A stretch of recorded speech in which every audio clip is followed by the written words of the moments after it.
போய் பார்க்கலாம். நம்முடைய முன்னோர்கள் என்னெல்லாம் சாதிச்சிருக்கிறார்கள்.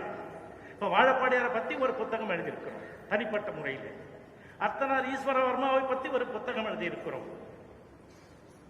குலசேகரனார் ஐம்பெரும் தலைவர்கள் ஒருவரா வாழப்பாடியார் மாதிரி அவரும் ஒருத்தர்.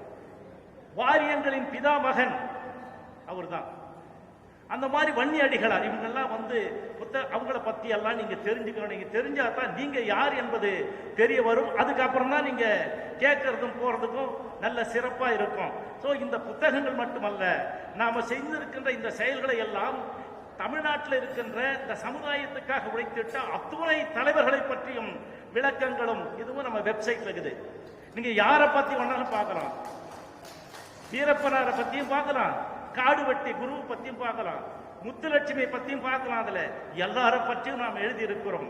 இங்க சுப்பிரமணியத்தை பத்தியும் பார்க்கலாம். MP சுப்பிரமணியம் இன்னொரு சுப்பிரமணியம் தான். அவங்களெல்லாம் அதுல இருக்கிறாங்க. எதுக்கு நான் இதெல்லாம் சுட்டி காட்டுறேன்னா, இதெல்லாம் ஒரு நாள்ல செய்து விட முடியாது. 55 ஆண்டு காலம் என்னுடைய வாழ்க்கையை அர்ப்பணித்து இந்த புத்தகங்களை எல்லாம் தரவுகளை எல்லாம் ஒவ்வொரு இடமா போய் சேகரித்து அதன் உண்மைத்தன்மை அறிந்து உண்மையை மட்டுமே இதில் எழுதியிருக்கிறேன்.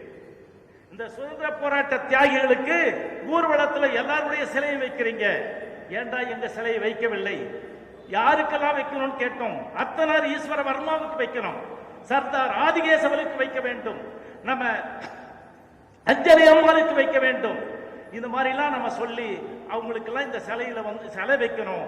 அதுல ஊர்வல அணிவகுப்புல அவங்க எல்லாம் இடம்பெற வேண்டும் வழக்கு போட்டு இன்றைக்கு அரசுடைய கருத்திலே இருக்கிறது, அரசுடைய கவனிப்பிலே இருக்கிறது என்று நமக்கு சொல்லி இருக்கிறார்கள்.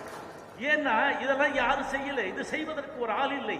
ஆனால் நீங்கள் உணர்ச்சி வயப்பட்டவர்கள், உணர்வு மிக்கவர்கள். இன்றைக்கு ஏதாவது தட்டி எழுப்புனா அது பேசினா அதை கேட்டுட்டு போயிட்டு சண்டை கட்டுகின்ற வேலையை மட்டும் நீங்கள் செய்து கொண்டிருக்கிறீர்கள். அது வேண்டாம். முதலே சமூக நீதிக்காக ஆரம்பிக்கப்பட்ட கட்சி. சமூக நீதி என்கின்ற பொழுது இந்த சேலம் மாவட்டத்திலே ஒவ்வொரு கிராமமாக வந்திருக்கிறேன். எங்கெல்லாம் பேசி இருக்கிறோம். முதல்ல சந்தையில போய் பேசுவோம். சந்தையில பேசின பிறகு அவங்க எங்கேயா கூட்டுன்னு போவாங்க.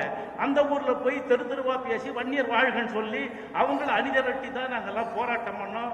வாழப்பாடியில கைதாகி சேலம் சென்ட்ரல் ஜெயில 7 நாள் உள்ள இருந்தோம்.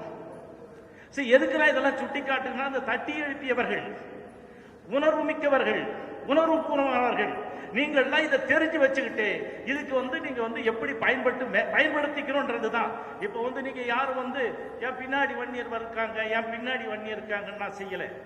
இந்த வன்னியர் சமுதாயத்தின் பின்னாடி இருந்து அவர்களுக்கு என்ன செய்ய வேண்டுமோ அதை செய்திருக்கிறேன்.